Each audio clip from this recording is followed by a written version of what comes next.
사도행전 21장에 드디어 바울이 그토록 갈망하고 소망하던 이 예루살렘으로 들어가게 됩니다. 이 예루살렘은 바울을 환영하지 않죠, 그죠? 예.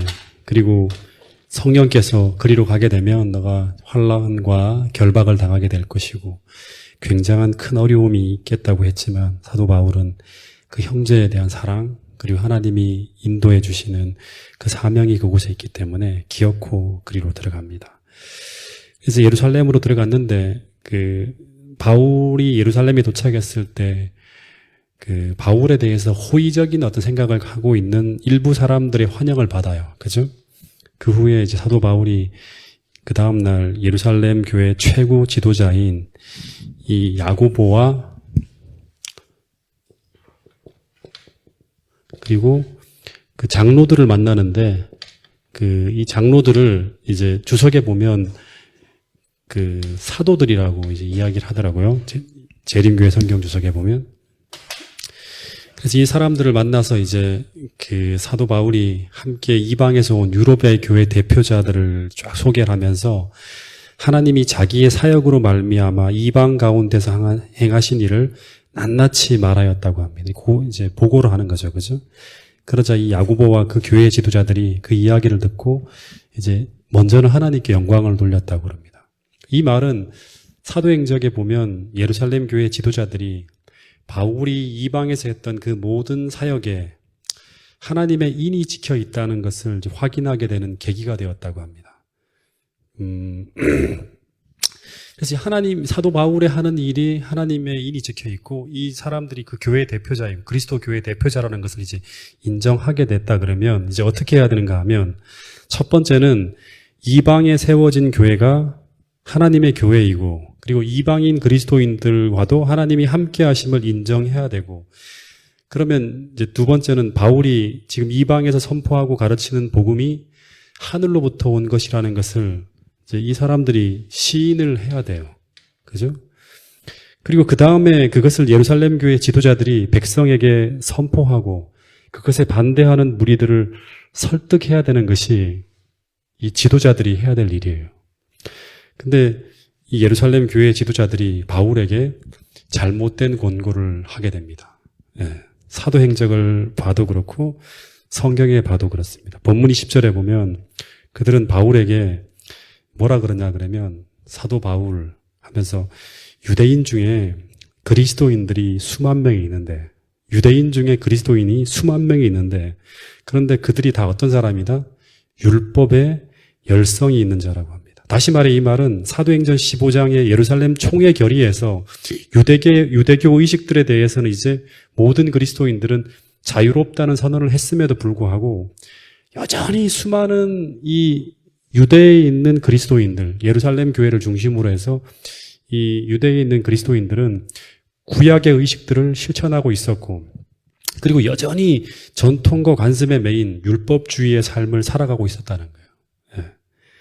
그래서 그들은 바울에게 어떤 권고를 하는가 하면 너가 이방에서 유대인들을 가르칠 때 모세를 배반하고 할례를 금하게 하는 명령과 유대인 관습들을 하지 말라는 이야기를 하고 다녔다는 그 이야기를 우리가 보고를 통해 들었다는 거예요.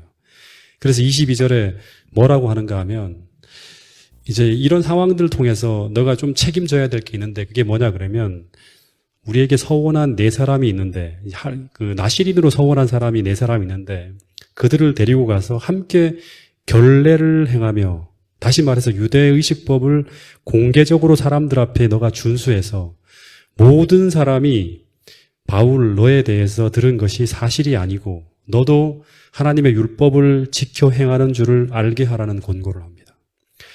다시 말해 이 말은 바울로 하여금 예루살렘 총회를 통해 의미 없다고 하는 그 의문의 율법을 다시 지키는 모습을 보임으로 유대인들의 신임을 얻어서 그들의 편견을 제거하라고 하는 거예요. 근데 이 충고는 지금까지 교회를 인도하신 하나님의 성령의 교훈이 아니에요. 그죠? 이거는 이 야고보와 장로들이 주는 교훈이지 지금까지 교회를 인도하시는 하나님께서 이 지도자들 통해서 주는 교훈이 아니었어요. 도리어 이 명령은 예루살렘 교회 지도자들이 그들의 지도하고 이끌어야 할 백성들에 대한 두려움 때문에 하나님의 뜻을 숨기고 가리면서 하나님의 뜻에서 뒤로 물러서는 결정을 하고 있는 거예요. 근데 그럼에도 불구하고 바울이 이 명령에 순종을 합니다. 그 이유는 이제 이 주의 형제 야고보에 대한 존경심, 그리고 원칙을 희생하지 않는 한 모든 사람들과 화목하고자 하는 바울의 마음으로 이제 이 결정을 바울이 따르게 돼요. 그래서 사도 바울이 예루살렘 교회 지도자들의 권고를 따라서 교회에서 내어준 4사람을 데리고 결례의식을 행하고자 성전에 갔는데, 근데 거기서 바울을 알아본 아시아에서 온 한 유대인에게 바울이 붙잡힙니다. 그리고 성전 밖으로 막 질질 끌려나가면서 몰매를 맞아요. 그래서 죽임을 당한 위기에 몰리게 됩니다. 그래서 이 예루살렘 교회 지도자들이 바울에게 이제 권한 이 결정은 이 사람들이 기대한 것과 정반대로 이제 사도 바울의 위기를 재촉하게 만들었고, 그리고 교회는 당시에 가장 강한 기둥 중에 하나인 이 사도 바울을 이제 잃어버리는 병고를 당하게 돼요. 이제부터는 사도 바울이 갇혀요. 옥에 이제 매여서 더 이상 선교를 하지 못하게 되는 그런 일이 벌어지는 거예요.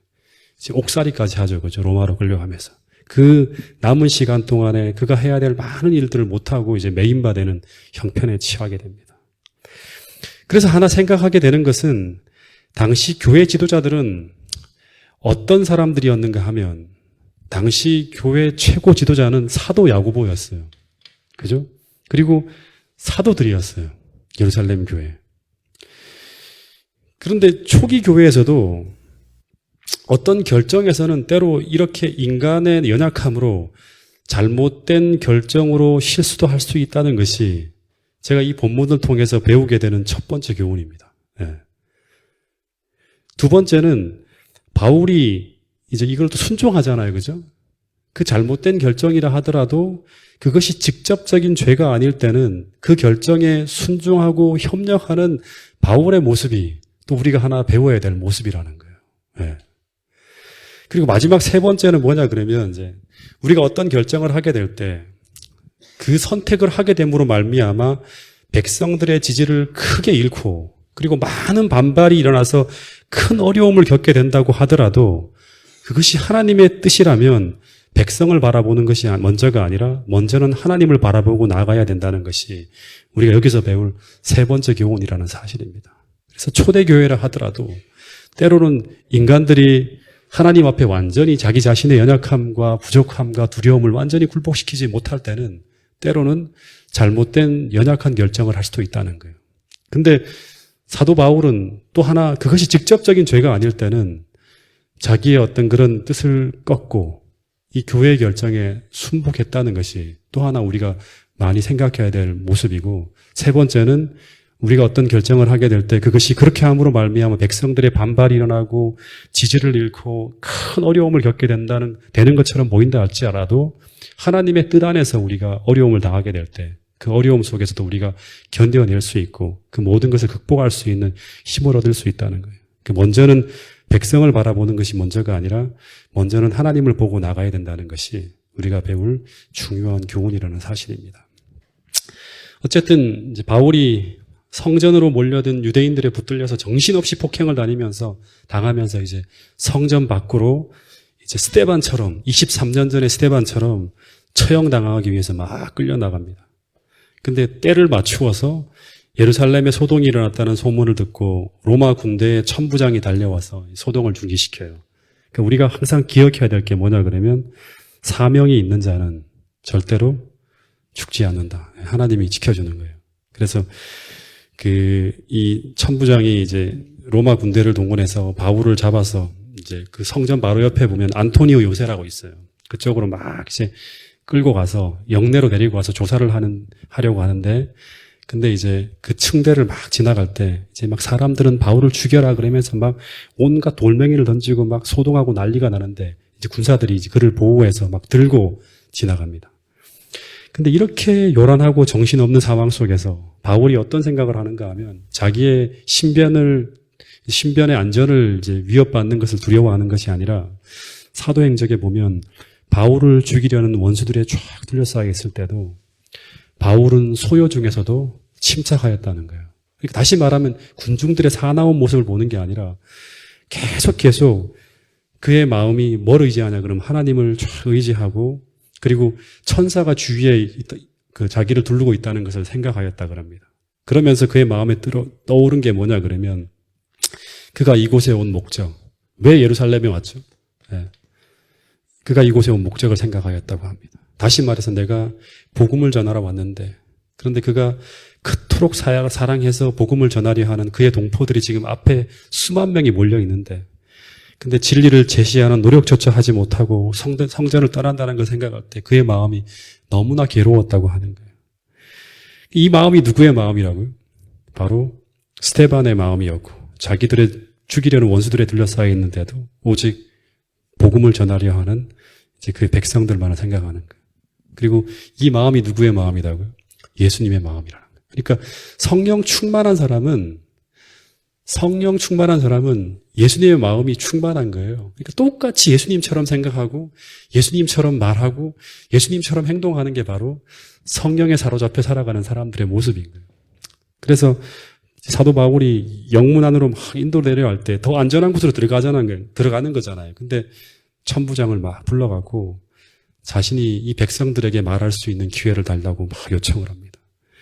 그래서 이때 이 천부장이 바울이 이 말을 무슨 말로 했냐 그럼 헬라어로 막 하는 거예요. 그러니까 오늘날로 하면 영어로 막 구사하는 거예요. 그러니까 천부장이 바울이 헬라 말을 하는 것을 보고 깜짝 놀라서 너가 헬라어를 어떻게 하느냐고 물어요. 근데 그러면서 묻기를 내가 알기로 너는 얼마 전에 소요를 일으켜서 4,000명의 자객을 이끌고 테러를 하고 이제 애굽으로 도망하는 그런 사람이 아니냐고 물어요. 근데 그 사람은 이제 헬라 말을 모르는 사람으로 알고 있었어요. 근데 사도 바울이 자신의 신분을 쫙 밝히면서 자신이 어떤 사람이라는 것을 헬라어로 쫙 말을 합니다. 그러자 이 천부장이 이 바울이 보통 사람이 아니라는 것을 알고 유대 백성들에게 말하는 것을 허락합니다. 그러면서 이제 유대인들을 향해서 사도 바울이 첫 번째 설교를 하는데 이제 그 이후부터는 사도 바울이 설교하는 게 몇 가지 나와요. 그 첫 번째 설교가 이제 21장 40절부터 22장 전체 내용입니다. 한번 그 내용을 한번 살펴보도록 하겠습니다. 21장 40절부터 한번 읽어볼까요? 21장 40절부터 끝까지 한번 읽어보겠습니다. 사도행전 21장 40절부터 21장 끝까지. 21장 40절 먼저 한 절만 읽어볼게요. 시작. 천부장이 허락하거늘 바울이 층대 위에 서서 백성에게 손짓하여 매우 조용히 한 후에 히브리 말로 말하니라. 예.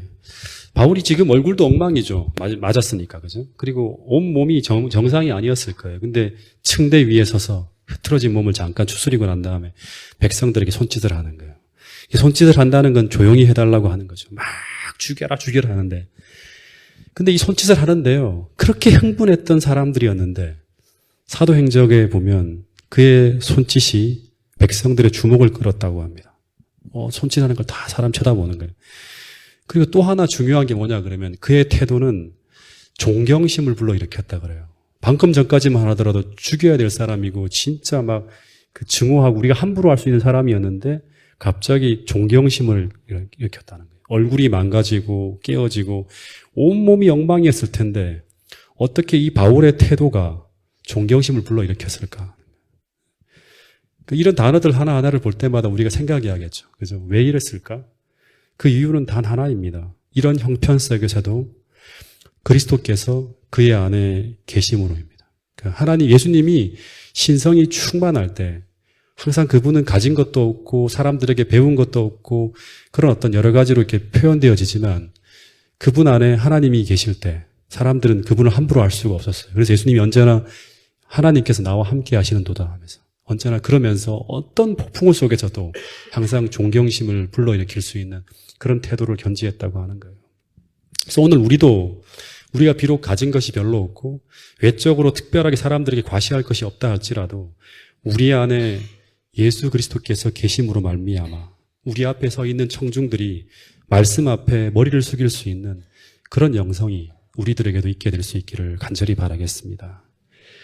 그래서 그들이 조용히 하면 후에 갑자기 조용히 해주면서 아주 조용히 되어지는 거예요. 그리고 난 후에 이제 바울이 말을 시작하는데 이때 바울이 얼마나 간절히 기도했을까 하는 생각이 들어요. 예루살렘으로 오기 전부터 성령께서 환난과 결박과 핍박이 있겠다는 그 얘기를 들으면서도 걸어가면서 그 56km를 혼자 걸으면서, 그렇죠? 그리고 수수한 100km, 이 길리기아에서부터 시작해서 이제 예루살렘까지 쭉 걸어 들어가는 그 길을 걸어가면서도 계속 간절히 기도했겠죠. 그래서 바울이 이제 기회를 얻었을 때 놓치지 않고 그들이 익숙한 히브리 말로 말하기를 시작했다 그럽니다.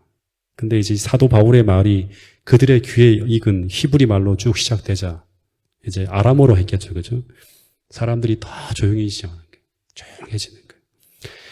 그러면서 이 바울이 한 이야기가 쭉 이어지는데 또 한번 읽어보겠습니다. 사도행전 22장 1절부터 먼저 3절까지 한번 읽어보겠습니다. 시작. 부형들아, 내가 지금 여러분 앞에서 변명하는 말을 들으라. 그들이 그가 히브리 말로 말함을 듣고 더욱 조용한지라. 이어 이르되 나는 유대인이요 길리기아 다소에서 났고 이 성에서 자라 가말리엘의 문화에서 우리 조상의 율법에 엄한 교훈을 받았고 오늘 너희 모든 사람처럼 하나님께 대하여 열심히 있는지라. 예, 본문을 보면 지금 이제 사도 바울이 격한 이제 군중을 달래기 위해서 바울이 지금 가장 정중한 말씨와 손짓으로 청중들의 주의를 쫙 끌면서 이야기를 시작하는데, 근데 이 바울의 이야기가 청중들 사이에 울려 퍼지자 갑자기 아주 격한 감정의 바다가 잔잔해지면서 갑자기 모든 사람들이 바울이 어떤 말을 할까 하면 기대를 가지면서 바울의 말에 경청하기 시작했다고 합니다. 근데 이것은 단순한 스피치가 아니라 이 성령의 역사하심이었고 성령의 위력이었죠. 그죠? 실제로 사도행적에 보면 이 소요 중에서도 사도 바울은 침착하였다고 합니다. 그의 마음은 하나님을 의지하였고 하늘의 천사들이 그의 주위에 있다는 것을 알았다는 거예요. 그래서 이 믿음과 이 마음으로 그는 지금 이 순간에 그가 해야 될 일을 용기를 내어서 성령을 의지해서 계속 해내고 있는 거예요. 그래서 오늘 우리가 이제 예수님과 함께 있잖아요. 예수님과 함께 있으면 저도 한번 이런 경지에까지 한번 가보고 싶어요. 주변에 사람들이 막 다 난리가 치고 완전히 막 온 것들이 다 이제 막 흐트러지고 흥분 속에 휘말릴 수 있는 상황이 된다 하더라도 사도 바울처럼 사도 바울은 침착하였다 그랬거든요.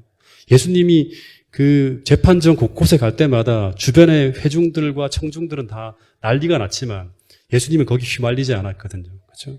그래서 이 믿음과 이 마음으로 그 소요가 일어나는 그 순간에도 그 순간 내가 해야 될 일을 용기를 내서 성령을 의지해서 계속 해낼 수 있는 사람, 그 사람들이 마지막 시대 하나님의 백성이, 하나님의 일을 하는 하나님의 백성이라는 생각이 듭니다. 그러면서 이 바울이 이제 하는 이야기가 뭐냐 그러면 그가 자신이 유대인으로 길리기아 다소에서 났고 그리고 난 후에 이곳으로 와서 예루살렘으로 와서 성장하였고 그리고 난 후에 가말리엘이라는 최고의 스승 밑에서 우리 조상들의 율법에 엄한 교훈을 배웠다고 하는 거예요.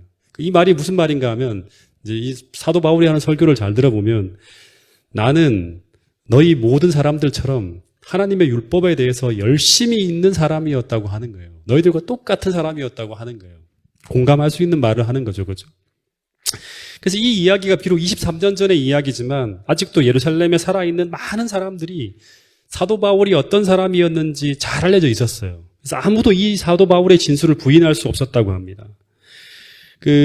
혹시 사도행전 7장을 우리가 함께 공부할 때, 6장, 7장, 이제 8장 이렇게 쭉 같이 공부할 때, 제가 설교할 때 사도 바울이 당시 예루살렘에서 가장 잘 나가는 전설과 같은 인물이라 했다죠. 그죠?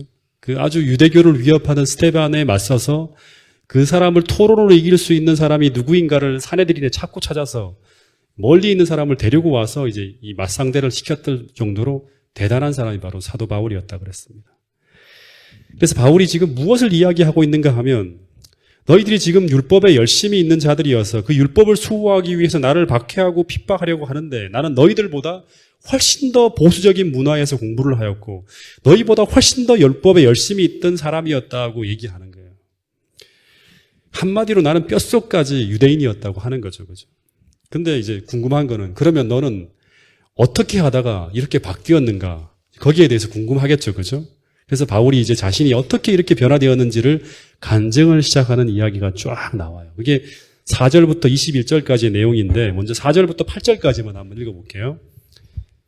시작. 내가 이 돌을 박해하여 사람을 죽이기까지 하고 남녀를 결박하여 옥에 넘겼노니 이에 대제사장이 모든 장로들이 내 증인이라.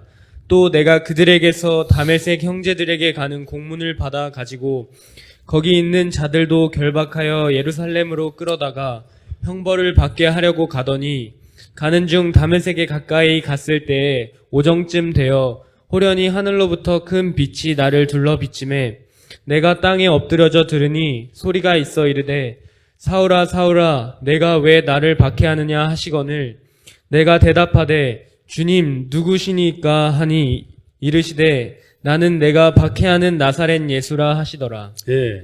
이 이야기를 들어보면요. 사도 바울은 지금 그를 반대하는 청중들과 논쟁하려 하지 않아요. 율법이 폐지되었고 이제 이 예수가 메시아라는 것을 막 논쟁하면서 토론하지 않는 거예요. 그죠?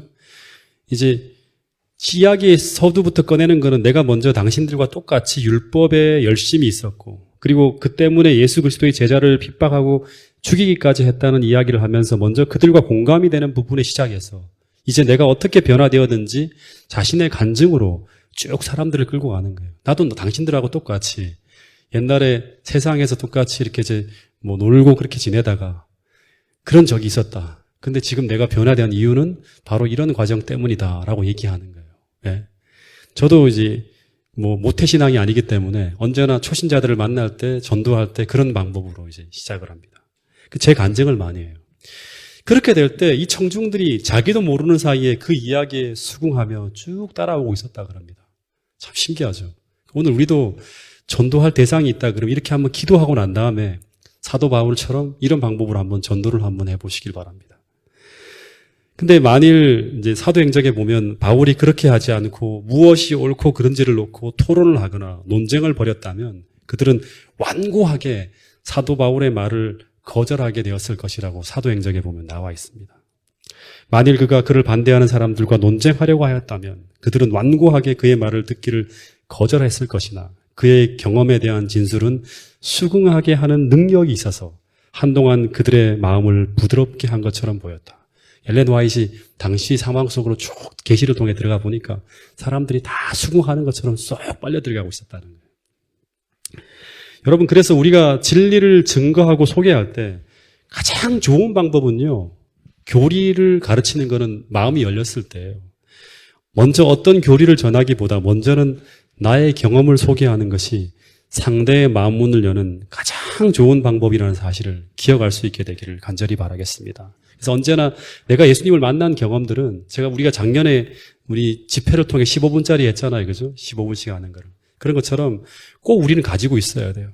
내가 하나님을 만났다면 그 만난 경험들을 꼭 간증할 수 있는 그런 걸 가지고 하나님을 모르는 사람들에게 사도 바울처럼 똑같이 이렇게 전하게 될 때 그들의 마음을 열게 되고 그 다음에 너를 변화시킨 그 진리가 무엇인지에 궁금증을 느끼는 사람들에게 이제 저를 소개하거나 또는 여러분들이 가지고 있는 또 단순한 논리를 통해서 사람들에게 증거하면 되는 거예요. 어쨌든 이 바울이 간증을 통해서 23년 전의 일을 쫙 떠올립니다. 그가 처음 예수님을 만나게 되었던 그 다메섹 도상에서의 이야기 경험들을 쭉 얘기하게 되죠. 그렇죠? 하나님의 음성을 듣고 아나니아라는 사람을 통해서 다시 보게 된 후에 그 다음에 아나니아를 통해서 내가 이방의 사도로 부름을 받았다는 이야기를 쭉 했을 거예요. 근데 바울이 소명을 받았지만 이제 여기 본문을 가만히 보면 먼저는 이방인들을 향해서 가지 않고요. 사도 바울은 먼저 자신의 형제들에게 복음을 전하기 위해서 예루살렘을 방문했다고 합니다.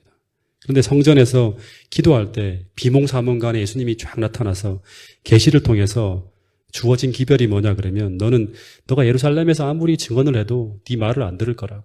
그러면서 너는 이방에서 복음을 전하라는 기별을 듣게 되었다 그럽니다. 그래서 사도 바울이 이방인 중에서 행한 이 사도 바울의 사업이 자원에서 한 것이 아니라 원래 자기 민족을 위해서 일하기를 갈망했지만 하나님께서 그를 이방인에게로 보내는 사도로 임명했다고 이제 이야기를 하고 있어요. 근데 이제 이 이방인이라는 말이 나오자마자 어떤 일이 벌어지는가 하면 여기까지 주의 있게 듣고 있었던 유대인들이 갑자기 돌변한다 그럽니다. 왜냐하면 바울의 이제 이방인에게 보냄을 받은 사도라는 이야기는 더 이상 들을 수가 없었대요. 그래서 분노가 폭발하면서 설교가 중단되어졌다 그럽니다.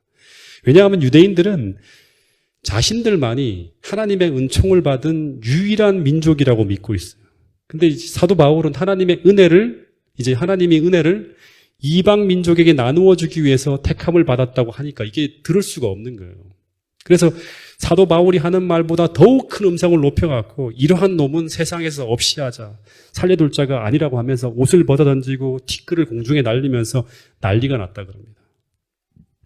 여러분, 이 모습을 보면서 우리가 이제 거듭거듭 생각할 모습이 뭐냐 그러면 유대인들이 이제 망할 날이 다가오고 있다는 것을 확인할 수 있어요.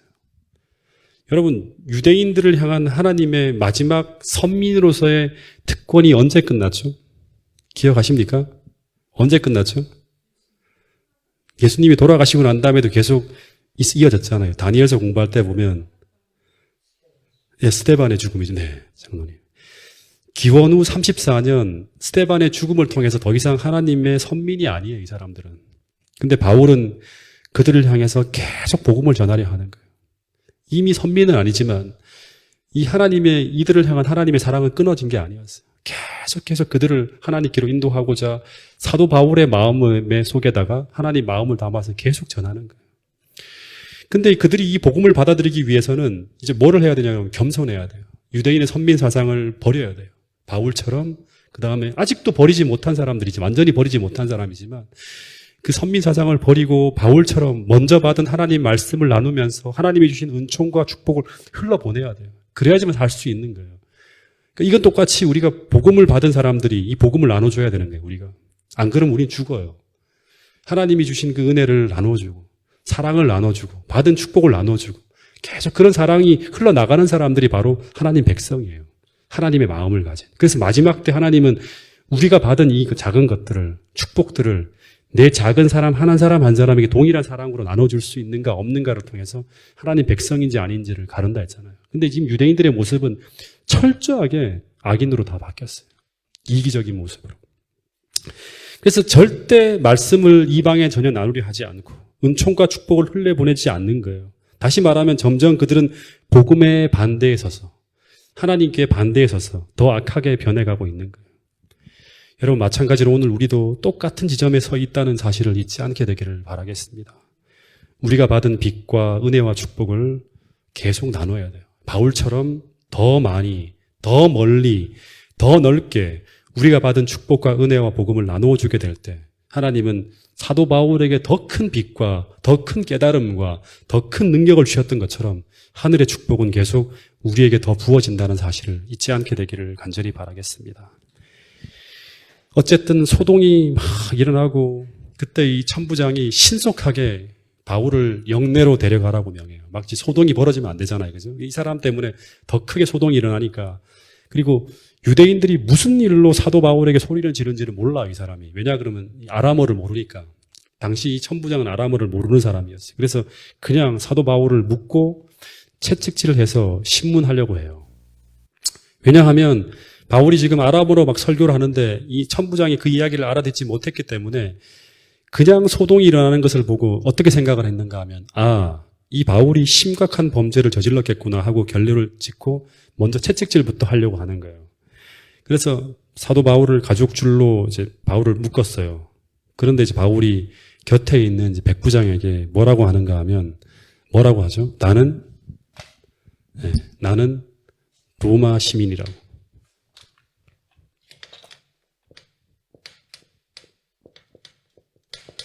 이 로마 시민이라는 말을 딱 들었을 때 이게 굉장히 큰 말이에요. 그러면서 하는 말이 사도 바울이 뭐라 그러냐면 너희가 로마 시민을 죄도 정치 아니하고 아직 재판도 안 했잖아요. 그죠? 그런데 채찍질을 할 수 있느냐라고 항의를 했다고 합니다. 근데 이 한마디가 이 로마 시민이라는 말을 듣고 백부장이 깜짝 놀라요. 그래서 바로 천부장에게 보고를 하고, 근데 이 천부장이 이제 말을 딱 듣자마자 천부장이 또 깜짝 놀라서 바울에게 막 쫓아와요. 그래서 바울이 로마 시민인 줄 알고 다시 묻는 거예요. 본문에 보면. 당신이 로마 시민이 맞냐고. 왜냐하면 아람어로 설교를 했죠. 그리고 유대인들의 폭도를 아주 분노하게 하는 이 사람이 로마 시민이라 하는 것이 이해가 안 되는 거예요. 여러분, 당시에 모든 세상이 다 팩스 로마나라 그래서 모든 영토가 다 로마 식민지에 속해 있어요. 모든 사람들이 살아요. 거기 두로, 시돈, 아수르, 수많은 민족들이 살아가고 있지만, 근데 그 중에서 로마 시민권을 소유한 사람은 그렇게 많지 않아요. 근데 이 로마 시민권을 소유한 사람은 대단한 특권과 법률적 보호를 받을 수 있었다 그럽니다. 실제로 기억하세요. 사도행전 16장에 보면 바울이 루스드라 감옥에 갇혀서 매질을 당한 후에 바울이 그 다음날 아침에 뭐라 그러죠? 내가 로마 시민이라고 밝히자 그 총독이 어쩔 줄 몰라갖고 막 당황해했던 기록이 나오죠. 그래서 바울이 그냥 나가달라고 총보만 하니까 절대 못 나간다. 니들이 직접 와서 사과를 하지 않으면 우리는 마을을 떠날 수 없다. 그리고 법적으로 이 문제에 대해서 내가 항의하겠다고 했더니 막 쫓아와서 사과를 한 일이 있습니다. 그래서 여기 이 상황에서도 천부장이 달려와서 나도 로마 시민이라고 하는 거예요. 같은 로마 시민이라고 하면서 그러면서 하는 말이 나는 로마 시민권을 얻기 위해서 어떻게 했다 그러냐면 큰 돈을 주고 로마 시민이 되었다고 합니다. 그 큰 돈을 주고서라도 로마 시민권을 따내는 것이 당시에 훨씬 더 유익이라는 걸 알고 있기 때문에 엄청난 돈을 주고서라도 사는 거예요. 근데 바울은 뭐라 그러죠? 나는 나면서부터 로마 시민이었다고 하는 거예요. 그래서 천부장이 죄를 정치도 않고 재판도 하지 않고 채찍질을 하려고 한 것만 가지고도 두려워했다 그럽니다. 불법이기 때문에. 그만큼 대단한 것이 이 로마 시민권입니다. 근데 사도 바울이 쭉 사도행전을 보면 내가 로마 시민권자인 것을 특별한 일이 아니면 말하지 않았어요. 이렇게 대단한 거라면 가는 곳마다 얘기를 해야 하잖아요. 그죠? 가는 곳마다 내가 로마 시민권자야. 그래서 이런 얘기를 하면서 사람들이 다녔으면 더 좋은 대우를 받고 더 이제 좋은 길을 자기 좋은 어떤 그런 보호를 받으면서 할 수 있었는데 특별한 경우가 아니면 내가 로마 시민권자란 말을 하지 않았어요. 왜 그랬을까요? 왜냐하면 제 개인적인 생각인데요. 이거는 사도행전에 나온 건 아니에요. 이것보다 더 위대한 것, 더 대단한 특권을 가지고 있었기 때문에 이 로마 시민권이라는 것은 별로 알리지 않은 거예요. 다시 말해 로마 시민권보다 더 위대한 시민권이 그에게 있었기 때문이라는 거예요. 빌립보서 3장 20절 한번 보세요. 빌립보서 3장 20절 같이 한번 큰 소리로 읽어보겠습니다. 시작. 그러나 우리의 시민권은 하늘에 있는지라 거기로부터 구원하는 자 곧 주 예수 그리스도를 기다리노니. 예, 그러나 우리의 시민권은 하늘에 있는지라 거기로부터 구원하는 자 곧 주 예수 그리스도를 기다린다. 내가 억울한 일을 당하고 불편한 일을 당하고 힘든 일을 당할 때마다 나는 그분의 도움을 받고 살아간다고 하는 거예요. 그래서 로마 시민권보다 우리를 더 안전하게 보호해주고 더 특별하게 해주는 시민권이 있다고 하는데 그 시민권이 바로 뭐냐 그러면 하늘 시민권이라고 하는 거예요. 로마 시민권자는 때때로 이 땅에서 억울한 일을 당할 때 힘든 시간을 지나갈 때 그때마다 로마 시민은 로마법의 절차를 따라서 로마 황제의 힘에 호소하고 의지해서 그 문제를 해결하는 거예요. 똑같이 하늘 시민권을 소유하고 있는 자는 그 로마법보다 더 위대한 하늘의 법과 그리고 로마 황제보다 더 강한 힘을 가진 하늘의 왕이신 예수 그리스도에게 우리의 처지와 우리의 억울함을 호소하며 그분의 도움으로 그 문제를 해결해 나가는 사람들이 바로 하늘 시민권자라고 하는 거예요. 여러분, 그래서 오늘 비록 우리의 처지와 형편이 공고하고 또 우리가 여러 가지로 많은 부분에서 억울함과 답답한 일을 당할 때마다 우리가 하늘의 시민권자임을 잊지 않고 하늘 아버지께 하늘의 왕에게 우리의 도움과 또 우리의 어떤 도움들을 의지할 수 있는 여러분과 제가 될 수 있기를 간절히 바라겠습니다. 어쨌든 이 사실을 확인한 후에 이제 서둘러 천부장이 어떻게 하는가 하면 약식이 아니라 이제 정식 전파를 거치기 위해서 바울의 결박을 풀고 그 다음에 온 제사장과 공회를 다 모으는 거예요. 이제 정식으로 이제 재판을 받아야겠죠. 이제 이 바울이 어떤 죄를 잘못을 했는지 이제 자치기구인 이제 공회를 모으는 거예요. 이제 사내들인을 모으는 거예요. 그리고 사내들인 앞에서 이제 바울을 재판하기 위해서 이제 사도 바울을 데리고 가는 일을 합니다. 그래서 이제 두 번째 또 사도 바울이 재판을 받으면서 설교를 하는데 그 이야기가 이제 그 다음 장 23장인가요? 23장부터 이야기는 예, 다음 주 화요일 날은 제가 그 재림연수원에 가기 때문에요. 일주일 동안 제가 교회를 비우게 되고요. 그 다음 주 화요일 날 제가 그 다음 이야기를 또 나눠보도록 하겠습니다. 말씀을 줄이도록 하겠습니다.